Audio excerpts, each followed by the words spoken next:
Hello বন্ধুরা, তোমরা সকলে কেমন আছো? আশা করছি সবাই ভালো আছো। আজকে আমি রুটির রোল বানাচ্ছি।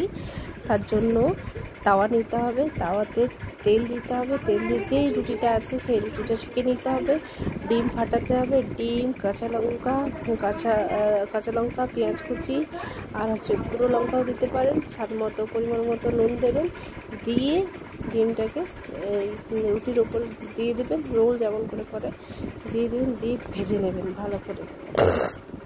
ভেজে এপিঠ হয়ে গেলে রুটিটা আবার উল্টে দিবেন, উল্টে ওপিঠটাও ভাজা কড়কড় করে ভেজে নেবেন।